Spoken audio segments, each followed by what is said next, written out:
할렐루야. 오늘 매일 주님과 함께 찬송가 301장입니다. 지금까지 지내온 것 부르며 시작하겠습니다.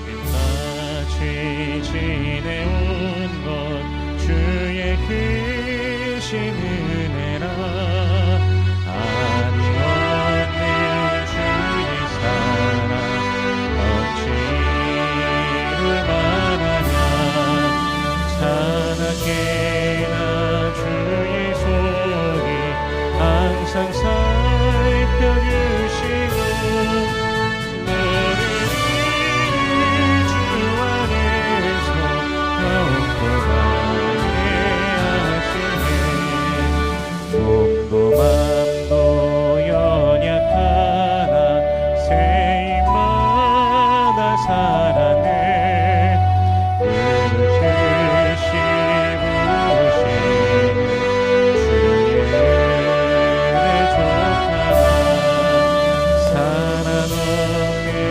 거리에나 험한 산길에 외대 주의 손이 굳게 잡고 단속하며 나리라 주님 다시 배울라니 날로 다가와 무거운 짐 주께 맡겨 벗으라도 널 찾네 나를 위해 예비하신 고향 집에 돌아가 아버지의 품 안에서 영원히 살리라.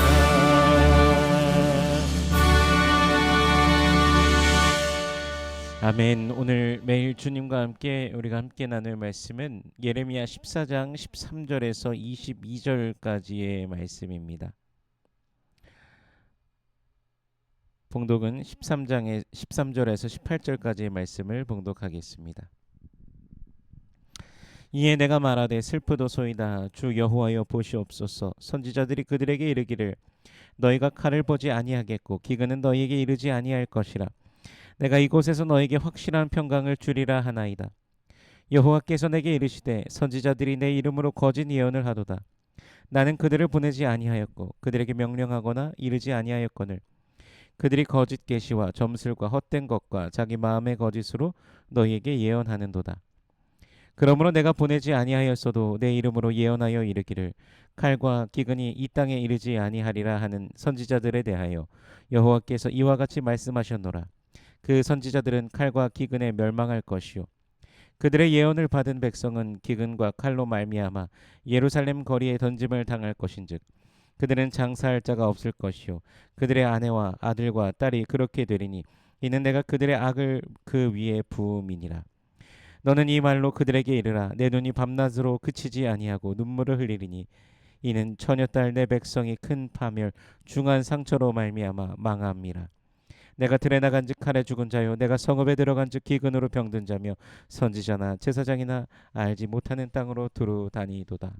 아멘. 잠시 기도하겠습니다. 살아계신 하나님 주님의 은혜를 감사합니다. 그리스도 예수 안에서 우리를 구원하시고 우리에게 영원한 생명을 주시니 감사합니다.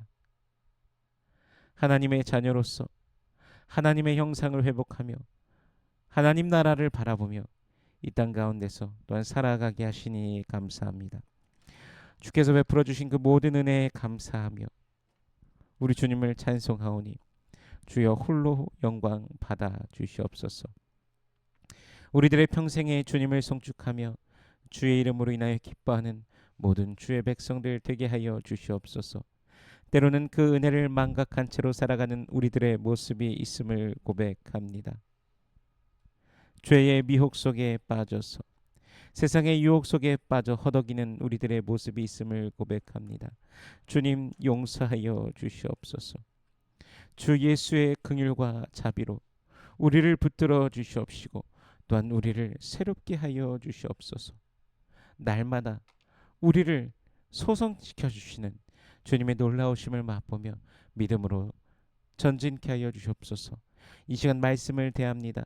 성령께서 친히 말씀 조명하여 주시사 깨닫게 하시고 아멘으로 화답케 하시며 순종케 하시며 하늘로부터 내려오는 신령한 복을 누리는 모든 주의 백성들 되게 하여 주시옵소서.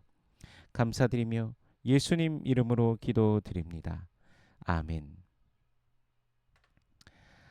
오늘 본문은 예레미야의 탄식으로 시작됩니다. 슬프도소이다 주 여호와여 보시옵소서 라고 탄식하며 시작하는데요. 무엇을 말합니까? 예레미야는 사실 주께서 말씀하신 그대로 칼과 기근이 유다를 예루살렘을 덮칠 것임을 말하고 있지만 다른 선지자들은 그렇게 말합니다. 너희가 칼을 보지 아니하겠고 기근은 너희에게 이르지 아니할 것이라. 내가 이곳에서 너희에게 확실한 평강을 주리라 라고 다른 선지자들이 그렇게 말하는 것이죠. 이들은 거짓 선지자입니다. 즉 이것은 거짓 선지자들의 거짓 예언이죠. 여호와 하나님께서도 자신이 보낸 선지자가 내가 보낸 선지자가 아니다라고 분명히 말씀하시죠. 14절에서요. 여호와께서 내게 이르시되 선지자들이 내 이름으로 거짓 예언을 하도다. 나는 그들을 보내지 아니하였고 그들에게 명령하거나 이르지 아니하였거늘 그들이 거짓 계시와 점술과 헛된 것과 자기 마음의 거짓으로 너희에게 예언하는도다. 거짓 선지자들은 여호와의 이름을 그저 이용할 뿐입니다. 그러므로 그들의 예언은 거짓 예언입니다. 보냄을 받지 않았지만 보냄을 받은 것처럼 하고 여호와께서 명령하지 않으셨지만 거짓 계시, 점술, 헛된 것, 자기 마음의 거짓으로 예언합니다. 그들 안에 진리가 아닌 것으로 가득하기 때문에 그들 안에 있는 그 속임의 영, 거짓의 영으로 그들은 예언하는 것이죠. 그래서 여호와께서는 칼이 없다고 기근이 없다고 라고 말하는 그 선지자들, 즉 거짓 선지자들이죠. 그들은 칼과 기근으로 멸망하게 될 것이고 그 예언을 받고 그 예언을 즐거워하면서 아멘으로 받는 그 백성들, 그들은 거리에서 죽어갈 것이다 라고 여호와께서 말씀하십니다. 오늘날에도 본문에 거짓 선지자와 같은 사람들이 있을까요? 그리스도 예수의 십자가 공로 대속의 은혜에 대해서 말하기보다는 나누기보다는 그저 복, 형통, 평강만을 말하며 이 땅의 것들, 이 땅에서 잘 먹고 잘 사는 것에 대해만 치우쳐져서 이 땅에 누리는 것들만에 치우쳐져서 말하는 그런 자들도 있습니다. 영원하신 하나님의 나라에 대해서는 크게 관심 없고 말하지 않는 사람들도 있습니다. 또 어떤 곳에서는요, 깊은 기도를 한다고 하면서 불교의 명상, 인도 힌두교에서 파생된 요가의 명상을 기도 또는 묵상에 기술적으로 가져오는 그런 사람들도 있기도 합니다. 하나님께서 과연 그러한 것들을 기뻐하실까요? 우리는 진리의 말씀 안에서 하나님께서 기뻐하시는 것, 하나님의 것을 우리가 분별해야 됩니다. 성령 안에서, 말씀 안에서 우리는 분별할 수 있습니다. 우리가 가진 힘으로 할 수 없지만 성령 안에서, 말씀 안에서 할 수 있는 것입니다. 우리 주님을 의지하면서 분별하며 주님의 진리를 우리가 따르기를 원합니다. 다시 본문으로 돌아가면 칼과 기근으로 인하여 그렇다면 고통하는 이 유다, 이 예루살렘을 바라보시면서 하나님께서는 어떤 마음을 가지실까요? 17절과 18절 말씀에 보면요. 너는 이 말로 그들에게 이르라. 내 눈이 밤낮으로 그치지 아니하고 눈물을 흘리리니 이는 처녀딸 내 백성이 큰 파멸 중한 상처로 말미암아 망함이라. 내가 들에 나간즉 칼에 죽은 자요 내가 성읍에 들어간즉 기근으로 병든 자며 선지자나 제사장이나 알지 못하는 땅으로 두루 다니도다. 주께서는 비록 그의 백성을 징계하시지만 주의 눈에는 밤낮으로 그치지 아니하고 눈물이 흐릅니다. 그 백성들을 향한 애통함과 괴로움인 것이죠. 어느 부모가 자녀의 괴로움을 보면서 아파하지 않겠습니까? 그럼에도 불구하고 너무나 커져버린 악으로 인하여 징계하지 않고는 더는 지속될 수 없는 유다를, 예루살렘을 징계하시는 하나님의 마음은 사실 그들보다도 더 아픈 고통인 것입니다. 자녀가 고통받을 때, 자녀가 아파할 때 부모가 정말 애간장이 녹는다고 하지 않습니까? 창자가 끊어지는 고통처럼 자녀가 괴로워할 때 아파하는 것이 부모이지 않습니까? 우리가 징계보다도 하나님께서 그렇게밖에 하실 수 없는 그 안타까운 상황, 하나님의 눈물을 우리가 알아야 됩니다. 이 시대가 사랑이 식어가는 시대, 엄청나게 정죄가 흥행하는 시대 아닙니까? 손가락질하고 정죄하고 비판하고 판단하는 것이 가득한 이 시대를 살아갑니다. 뉴스를 보아도요, 늘 타인에 대한 정죄 또는 판단뿐입니다. 조국 대한민국의 기독교를 보면 늘 잘못되었다라고 욕하고 비난하는 것, 이런 것들 자주 보지만요, 눈물 흘리며 참으로 회개하면서 애통하는 장면을 얼마나 볼 수 있습니까? 우리는 하나님의 눈물, 그 마음을 가지고 시대를 대하며 기도하여야 될 것입니다. 그런 우리가 되길 원합니다. 조국을 위해서 눈물을 흘리며, 교회를 위해서 눈물을 흘리며, 또 나라를 위해서 눈물을 흘리며 기도하는 우리가 되길 원합니다. 그리고 기도하고 그 마음을 알아서 그 사랑과 자비와 긍휼의 마음으로 또한 대하는 우리가 되길 원합니다. 이제 19절부터는 간구가 등장하는데요. 왜 유다를 치시며 치료하지 않으시냐라고 간구하는 것이죠. 다른 우상들이 과연 비를 내릴 수 있느냐고, 비를 내리실 수 있는 분은 오직 여호와 하나님뿐이시라는 고백도 하죠. 자신들과 조상의 죄를 인정한다고 하며 범죄하였다고 하며 언약을 기억하시고 패하지 말아달라고 간구하고 있습니다. 분명 심판의 정당함에 대한 고백도 있고, 그러나 회복시켜달라는 간구도 있죠. 이것에 대한 선택은 오로지 하나님의 손에 있습니다. 그래서 우리는 다시 한번 이 시대를 향하여, 그리고 나라를 위해서 기도하고 있는가 생각해 보게 되는 것이죠. 특히나 조국 교회의 기독교 인구가 점점 노령화되고 있다라는 그런 리서치가 있습니다. 젊은 세대는 더 이상 교회를, 물론 나오긴 하지만 그 숫자가 그 절반으로 줄어들었습니다. 가나안 성도라는 말을 들어보셨습니까? 가나안을 거꾸로 하면 안나가입니다.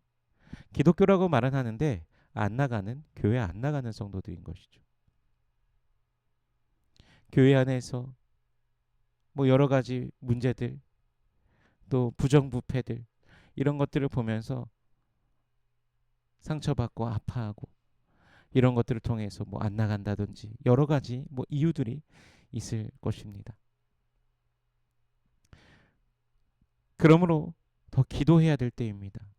믿음의 유산이 후손들에게 전달되고, 우리의 자녀들이, 우리의 후손들이 하나님을 경외하면서 믿음으로 이 세상 속에서 살아가기를 우리가 기도하며, 또한 그들이 일어나기를 기도해야 될 때입니다.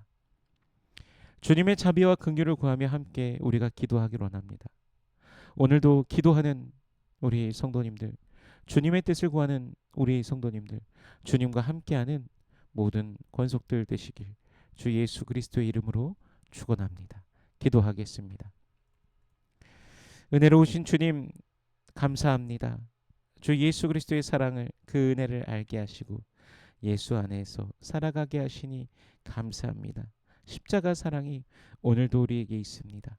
십자가에서 손과 발에 못 박히시고 머리는 가시면류관으로 온몸에 피를 흘리시며 죽어가신 예수 그리스도의 그 고통과 고난, 왜 그곳에서 그렇게 죽어가실 수밖에 없었는가? 왜 그곳에서 그렇게 죽으실 수밖에 없으셨는가? 바로 우리를 사랑하시기 때문에, 우리를 구원하시기 때문에, 우리가 그 마음을 알고 또한 우리도 사랑하며 그 십자가를 지며 살아가는 우리가 되게 하여 주시옵소서. 이 시대를 통하여서 부르시는 주님의 음성을 우리가 듣게 하시고 예수의 이름으로 나아가는 모든 권속들 되게 하여 주시옵소서. 깨어있게 하소서. 우리의 눈이 주님이 향하신 곳에, 주님의 마음이 있는 곳에 함께 하길 원합니다. 주여 붙드소서.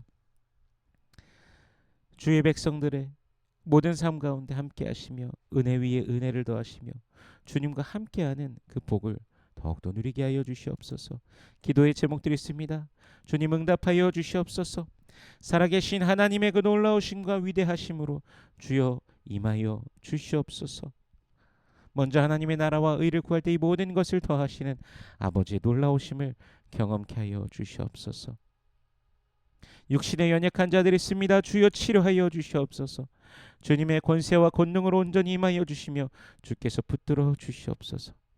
아버지의 그 능력을, 그 치유의 권세를 맛보며 기뻐 뛰며 춤추며 찬양하는 모든 권속들 되게 하여 주시옵소서. 오늘 하루의 삶도 주께서 붙드실 줄로 믿습니다. 주님의 돌보심으로 인하여 참으로 즐거워하며 우리 주님으로 인하여 더욱더 감격하며 믿음으로 다른 박질하는 모든 권속들 되게 하여 주시옵소서. 여호와는 내게 복을 주시고 너를 지키시길 원하며 여호와는 그 얼굴을 내게 비추사 은혜 베푸시길 원하며 여호와는 그 얼굴을 내게로 향하여 드사 평강 주시길 원하노라. 주님 말씀하셨으니 언약하신 대로 오늘도 임하여 주시옵소서. 감사드리며 예수님 이름으로 기도드립니다. 아멘.